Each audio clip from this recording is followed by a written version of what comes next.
price action has been interesting over the last few days to say the very least. Reviewing the charts did pop something off of immediate interest, however, a 3-day formation that can lead price action when the formation reaches its prime. After reviewing the formation timing, the prime time could be as soon as next week. Welcome back to the channel on this happy Friday. This is ARCa, and let's dive into ticker symbol FNGR. Let's kill 'em, team.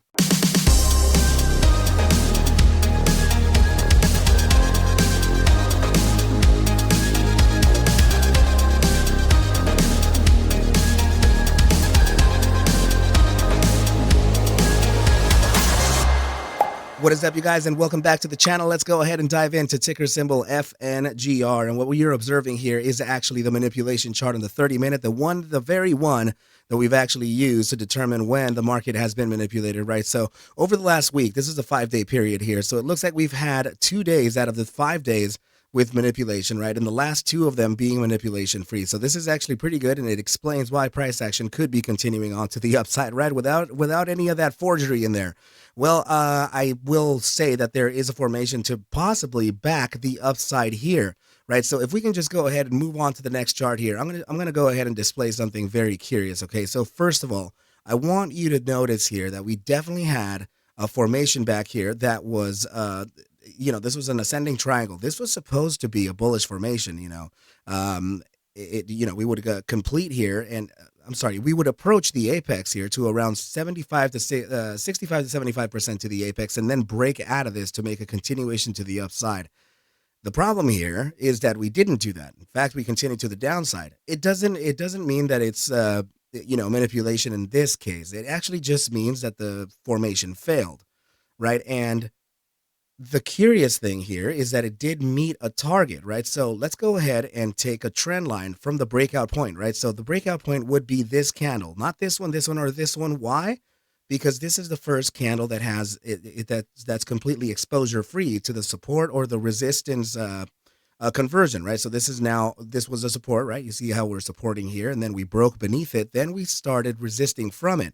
So the conversion from support into resistance had to be validated first before it continues to the downside, right? So this candle here being the first candle printed, we're on the 3-day chart here, okay? So yeah, the first candle here being printed with no exposure to that support or resistance, that makes it officially the breakout there. So we apply the price objective right there. So the way we do that is that we take a trend line from the top side of the triangle to the very bottom side of the triangle at the point of breakout, and then we actually match it to the price action. That would give us an implied or a projection, right? And you can see here that $3.58 was it. And what do you know? Right here, down here is a low of 355, right? So it was that's very accurate, right? So it definitely met the breakout target of that. Now, the other target to observe here would actually be the bottom side, the larger side of the triangle, right? You're going to wonder why it's a little off here. It's just because the triangle needs to be, there we go. Just like that, right? So then this formation would actually, that would give us definitely a different target, right? That would be somewhere along the lines of around 273. Now, and if, just in case, if that were the target, that there is another confluent target with that, right? And the way we can figure that out is by looking at something curious right over here, right? So you can see that if I point this out in the manner in which I'm doing right now, sorry about that, it's just going to have to be a little crooked for now. But yeah, you can see here that there is another bearish formation, and that is called a head and shoulders formation, right? So this, the regression that we have here from the triangle can serve as the neckline here from the 2 shoulders in the head, right? So if that's the case, let's grab a price objective, right? So we take that, from the top side of the formation, the head, to the very bottom side to where that neckline is, and then we apply it to the top side of the shoulder. To the middle of the shoulder, the right-hand shoulder. And then that gives us a target of about $2.58, which is pretty close to the target that we were looking at right over here, right, to 273. So I'm not saying that we're going there. In fact, I'm saying that there could be something to salvage price action. There is a bit of hopium. Okay, and so let's go ahead and get rid of, we'll get rid of this target here for now, and get rid of this target here for now as well. And let's just kind of diminish here the visibility from this and start focusing in on the next play. Okay, so the next play is actually right over here. So I want to show you that this is a falling wedge. Okay, so now we're looking at a different play. So if we were to see what that bottom side target was, right, the one from the previous triangle, it just happened to be the bottom side of the falling wedge. Next thing of confluence here would be the Gaussian bands on a 3-day. That resistance is perfectly aligned with the resistance of the falling wedge as well, right? So very curious that it does have that. And here's the next thing. Remember what I just said, right? These formations tend to realize, the triangle family formations tend to realize when they're at about 65 to 75% to the apex of the triangle, right? So what do you think? We're there. We just got the 3-day closure here on Tuesday because, in observance of the holiday season, it's going to be closed on Monday. So we are absolutely going to be right at that threshold of about 70% to the apex, right about here, right? So that could be an area for price action to decide or sentiment to decide to take this to an upside. And that can be an opportunity now, right? So if that's the case, then yeah, we have to combat the resistance of the Gaussian mean, which is 417.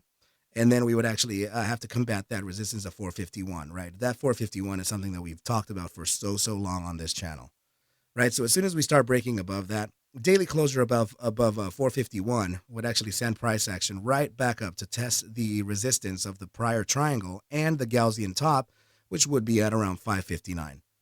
Okay, so that would be pretty good. Let's take some formation theory here, right? So from the center of the triangle, arguably could be here, to the very bottom side of the formation, that could be a target number one. Okay, so we apply it to the breakout point, which could be here, and that is taking us to a target of about 524. Now, from the very back of the triangle, let's go ahead and apply it right there, and that can be taking us, this is that spot, right? That can be taking us to a target of about $6.45. Okay, so there are some things to kind of keep in mind here. And the volume profile here is definitely supporting it, right? It's definitely supporting that this is a triangle formation. And how do I know that? Well, there's declining volume here and declining price. That usually gives you the signal here that you are definitely within this formation. Also, the fact that we have, let me get rid of this just like this. The fact that we have, you know what, I can slightly do that to it. Yeah, the fact that we have test 1 and 2 at the bottom does give this formation validity. And the next thing would be that it's a 3-day time frame formation, which actually gives it a higher strike rate. Okay, team. So I apologize for my voice, team. I know that, I actually am a little sick right now. So just to give a quick little shill here, team, I definitely have, I believe I have 12 seats now left for the ARC Masters course and the very last 16-week mentorship that I will ever teach. Okay, team. So this is tracks 1 and 2 already completed. Tracks 3 are going on week 6. And track number 4 will start at the beginning of January for the new year, right? Definitely don't do .com, right? Here we go. Right. So yeah, this is going to be the last 16-week mentorship that I teach, team. So definitely get your seat. Send me an email. I'll pass you over the pertinent information, the disclaimer and the syllabus and all that good stuff. Okay, team.